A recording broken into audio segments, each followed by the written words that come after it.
don't include it in your Constituent Assembly deliberations.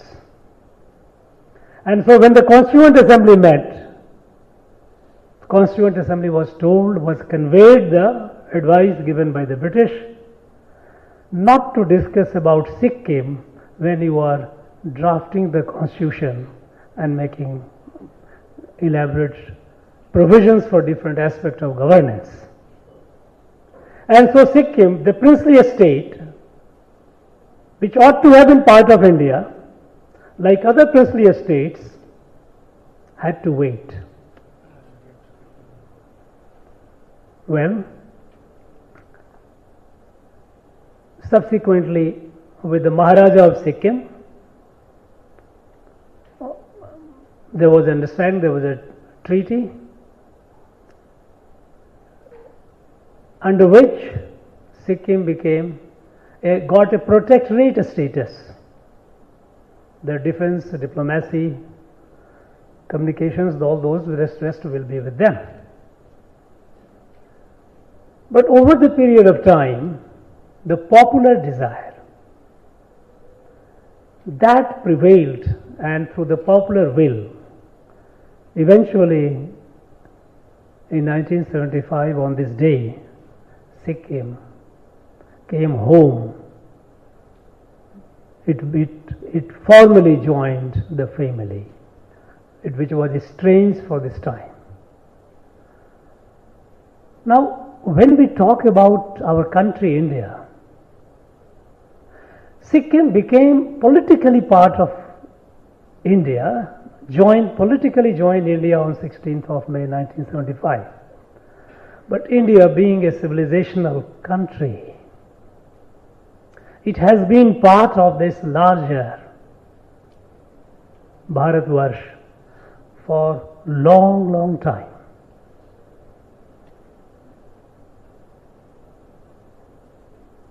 We heard about the Kanchenjunga and Rumtek Monastery, but the fact is that Sikkim was part of that civilizational Bharat where people used to go for pilgrimage, used to go visit places. And unfortunately, some of us have forgotten that besides the monasteries, there are a lot of old places of pilgrimage in Sikkim. Kirateshwar Mahadev Temple in western Sikkim, on the river Rangit. You know, in the song it was Tista was mentioned, Rangit was mentioned. On the bank of Rangit, Kirateshwar Mahadev Mandir. Mahadev in the form of Kirat, hunter. His very ancient temple is there. And people used to go for pilgrimage there. Right close to Gangtok is Ganesh Tok, the old Ganesh temple. Subsequently, also, other strands of our civilization, like Buddhism and all, they also went. We heard in the song, Buddham Saranam Gacchami, Sangham Saranam Gacchami, Dhammam Saranam Gacchami. This originated in Nalanda. That was the place where it originated. Kanchenjunga is not just a mountain rock, it is a divine, it is a Devi, it is worshipped. It has been a part of civilizational Bharat for long time.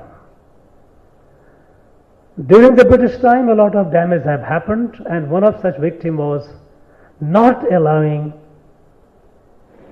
and perhaps our leaders acceding to the request of the British not to include Sikkim in our discussion and keep it away. One wonders why. So, when we say our country is a civilizational country, and Over the time, with the advent of the modern state, especially post-British, we know more and more about different parts of the country, but we know them politically. We know that, yes, now awareness about different parts of India, geography of it is better today, better than initial decades of independence. It was primarily because it was weakened grossly during the hundreds years of colonization. When my mother and grandmother, they traveled to Puri, Rameshwaram, Kanchipuram, Dwarika, they used to go back and tell stories. They used to carry from here, different places carry mementos of that place. They used to tell how people were there, what kind of food they used to eat. As a child, as a 8-year-old child, I have heard those stories told by my mother. People, it's not only that we heard the stories, but the fascinating tale is when the 15 generations before was brought, the details was brought by my grandmother from the people in Rameshwaram. Because at all the places of pilgrimage, which is Tirtham, there used to be a set of people who used to facilitate the people coming from different parts of Bharat. One class was which did the worship, puja, priest.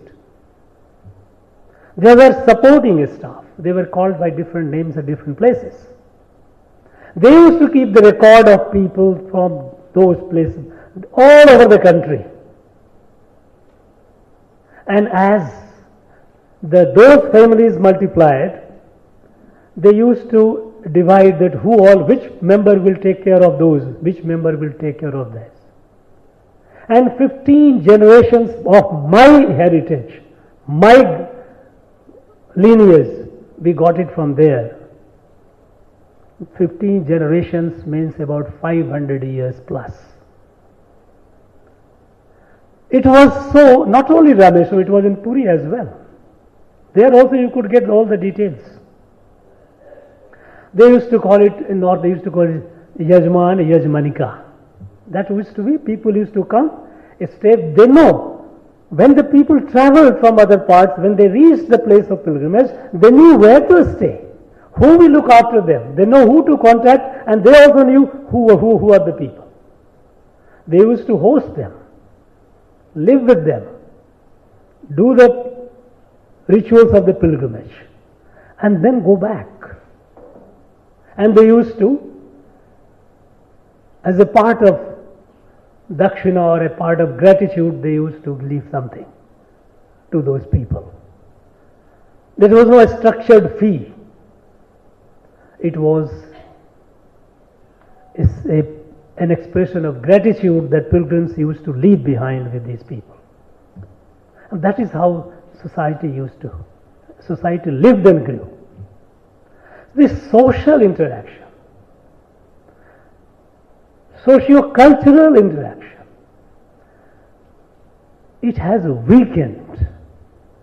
It was weakened during the British time deliberately, and after British it has weakened by default, because we have given too much emphasis to political identities and politics.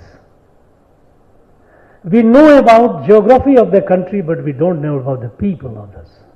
And the knowledge of the people are limited in a very, very skimpy sense. Yes, that place is a beautiful place. Yes, Sikkim is a beautiful place, no doubt about it. It is richly endowed in terms of natural beauty, and the people are outstandingly hospitable, perhaps the most peaceful state in the country.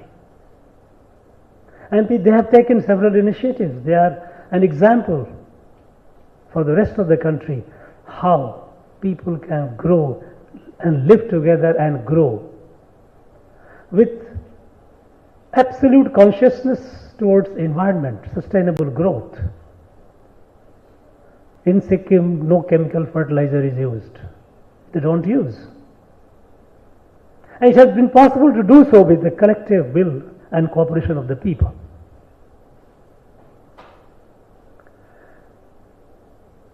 The reason behind hosting this or celebrating the statehood day of all the state is, essentially the idea is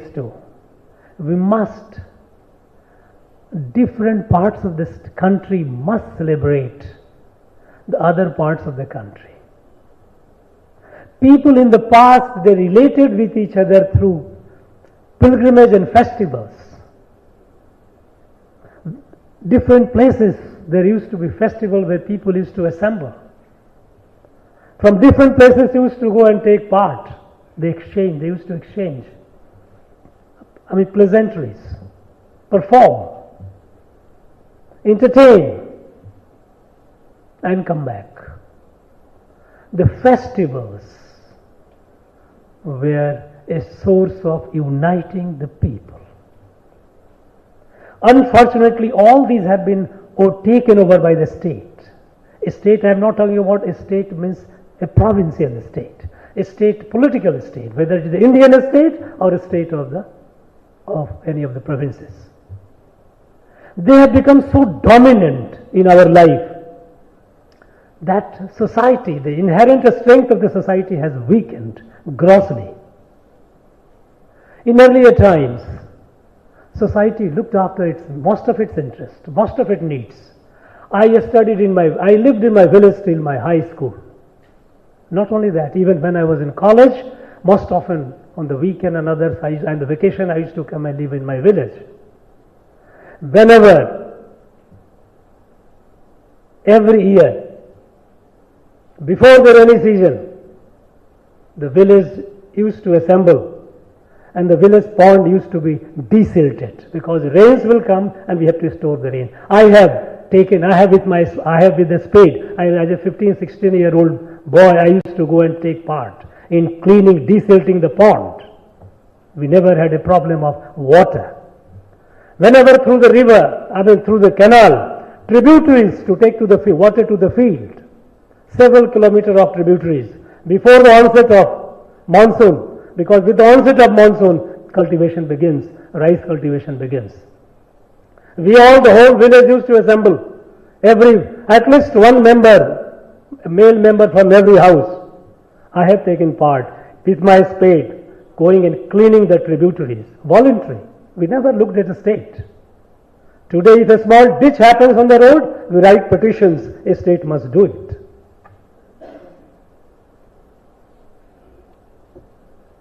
This strength of the society, which has been grossly undermined to an extent that we have forgotten about it, and over dependence on the political state is the bane of our society.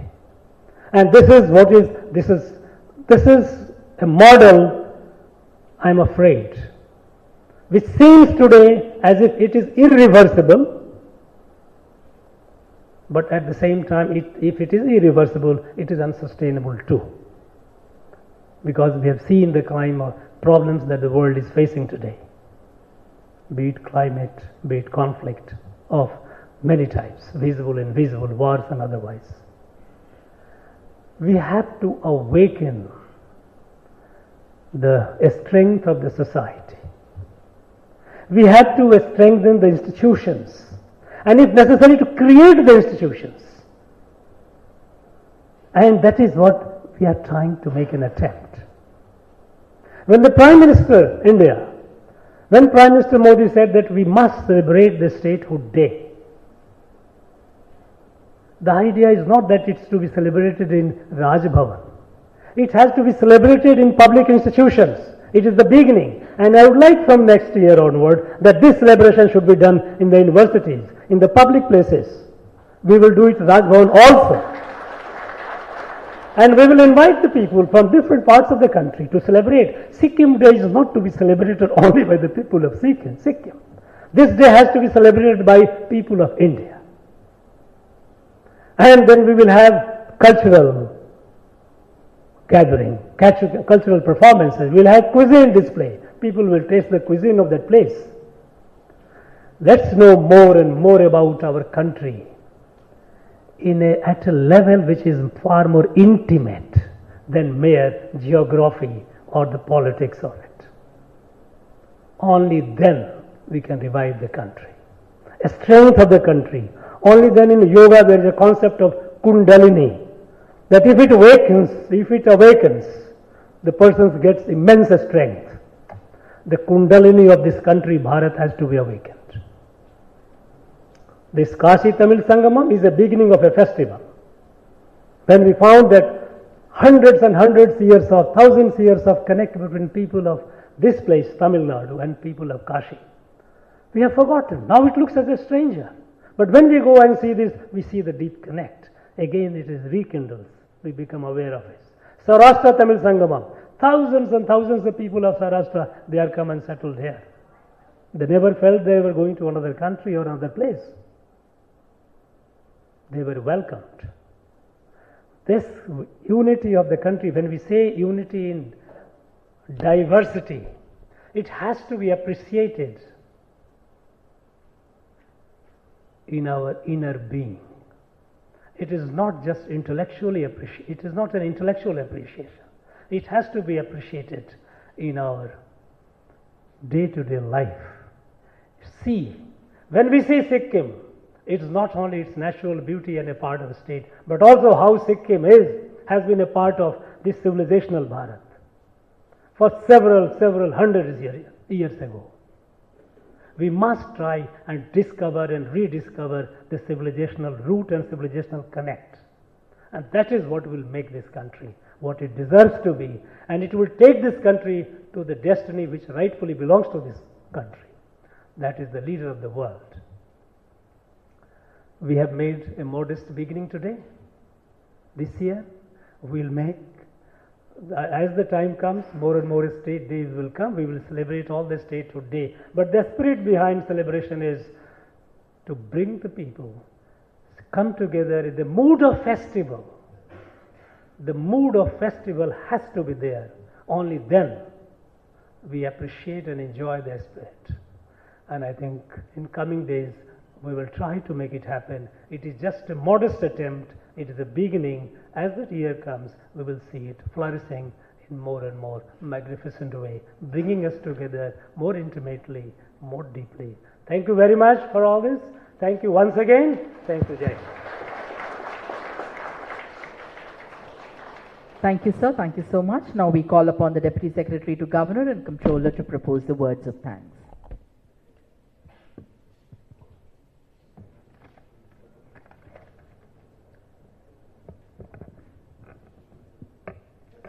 அனைவருக்கும் மாலை வணக்கம். Good evening one and all.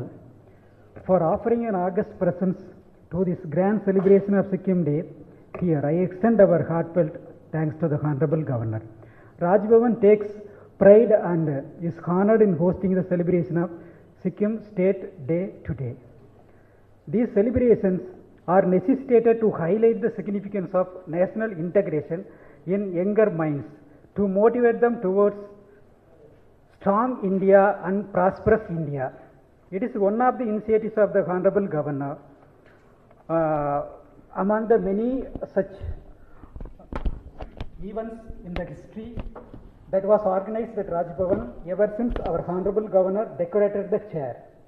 I once again convey my profound thanks to our Honorable Governor for always being an inspiration to all of us. Thank you, sir.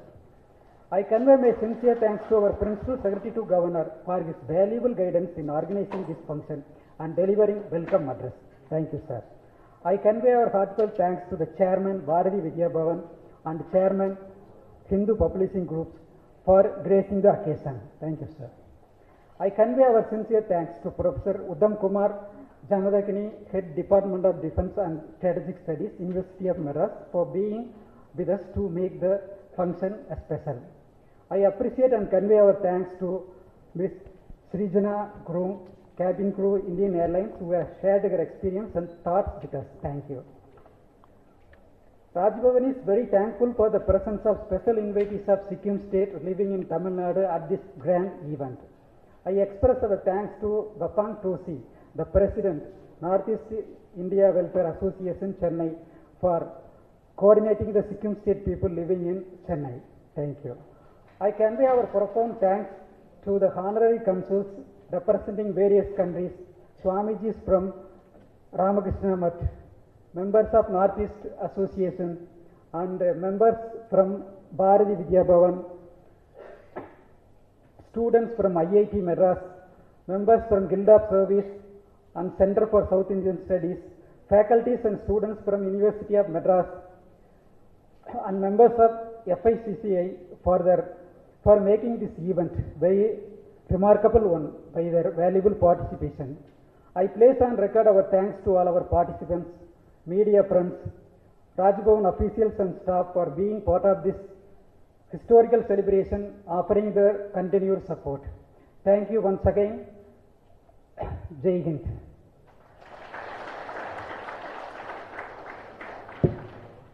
Ladies and gentlemen, dignitaries, I request you all to raise for the national anthem.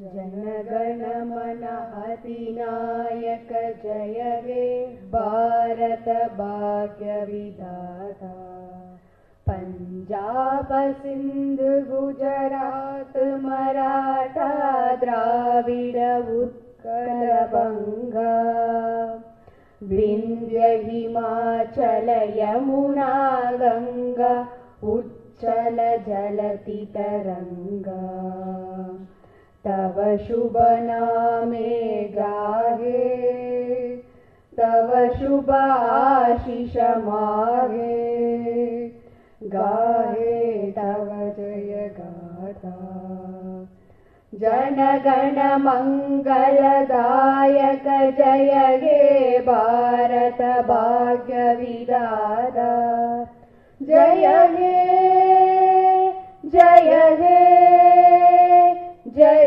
हे जय जय जय जय हे.